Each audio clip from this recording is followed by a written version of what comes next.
Hey, I'm Junkie here, and remakes of films.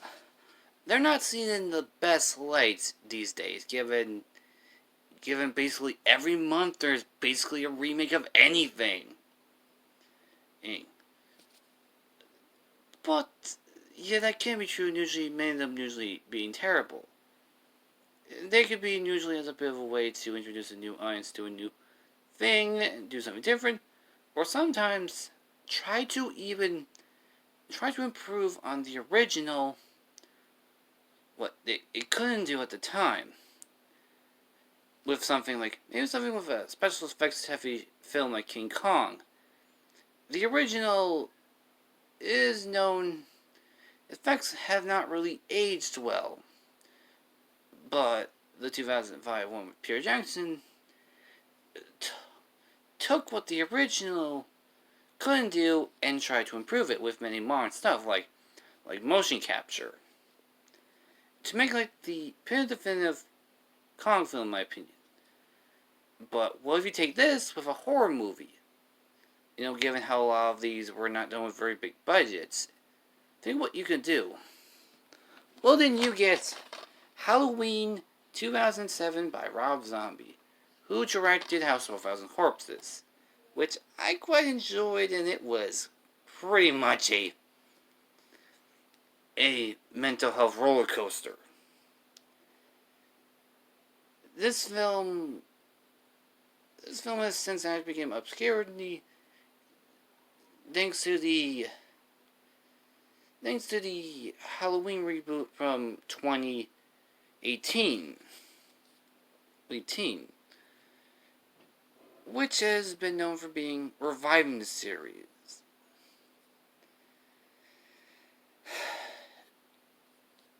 So, but is this film? I also mentioned there's actually a similar story to this, to the Herdary thing, but we're both having similar stories. But instead of my grandma, it was my mom who gave me this for Christmas. And so, is this film a hidden gem, or is this thing deserve to be slashed? Let's find out!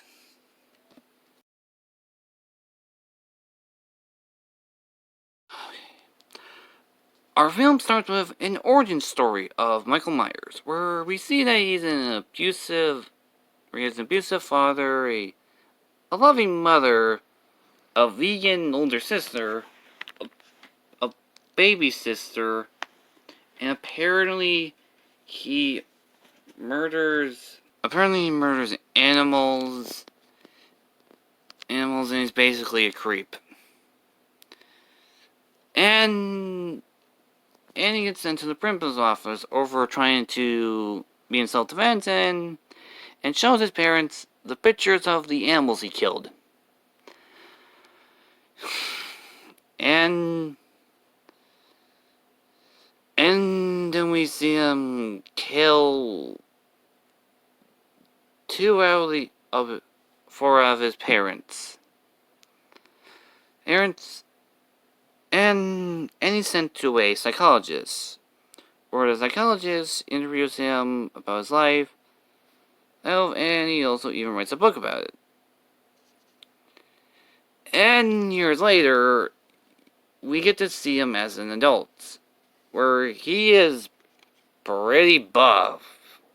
What is this insane asylum feeding him? And can the reboot incarnations of Leatherface have some of it? And we see him, his summary actually has a love of masks. I'm guessing he was pretty much ahead of 2020. And then he basically goes on a killing spree by killing some asylum workers, and then a couple cops, the adopted father of his baby sister, and the psychologist is trying to kill him because, according to him, he made a monster. And that's basically how the film ends. I didn't mention everything of the film. I wrote a lot, but I'm gonna shorten this. Now to the things I do not like. The origin story could be shortened a little a bit.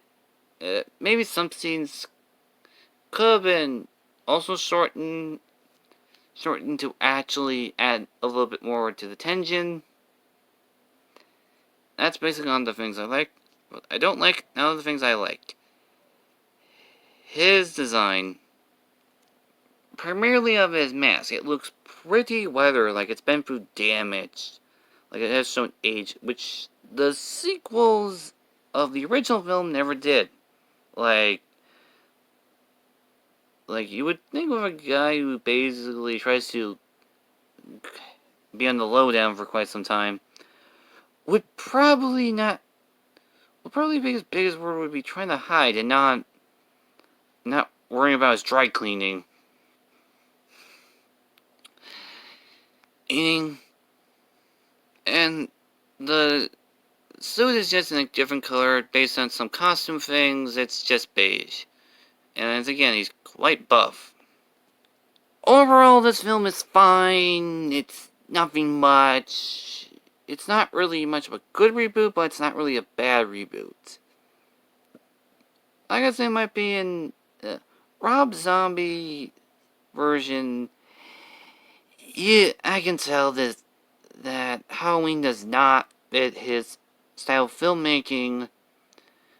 For example of what his style of filmmaking is, take a look at House of a Thousand Corpses. A film that tries to test your mental health, showing with many gory imagery.